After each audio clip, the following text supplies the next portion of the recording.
لیدونکو سلامونه. زیاتره خلک اکثره په لوړ عمر کې د ناڅاپي زړه حملې، ناڅاپي دماغي سکتې سره مخامخ کېږي. ډېرې عامې وجې لري، خو یوه وجه دا ده چې دوی ورته هیڅ متوجه نه وي. هغه د زړه د ضربان بې نظمه کېدل دي چې په لکونو خلک دغه مشکل لري او په نړۍ کې هر کال په میلیونونو خلک د دې مشکل د لاسه خپل ژوند د لاسه ورکوي او د دوی ژوند د پای ټکی مومي.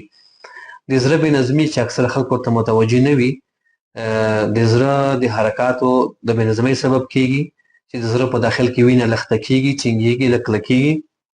د زړه په رګونو کې د دماغ او انساجو په رګونو کې، همدارنګه په کولمو کې، په لاسو پښو کې وینه په شرايینو کې بندېږي او دغه مشکل صورت نیسي.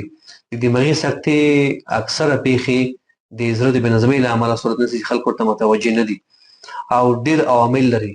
تر ټولو مهم علت یې د وینې لوړ فشار دی چې هغې څخه دغه مشکل صورت نیسي. بل مهم علت د تایراید مشکلات دي چې زیاتره خلک د تایراید وظیفه یې زیاته وي. بل مهم علت د بدن د مالګو بې نظمه کېدل دي. په لوړ عمر خلکو کې د وینې د لږوالي یا کمښت څخه هم دغه پیښه رامنځته کېدلی شي.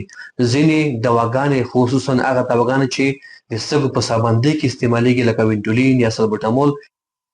بل علت دا دی، شپږم علت، چې د زړه په داخل کې د والونو تنګوالی، دا هم دې باعث کېږي چې د زړه عضلات وپړسېږي او د زړه د حرکاتو بې نظمي رامنځته شي.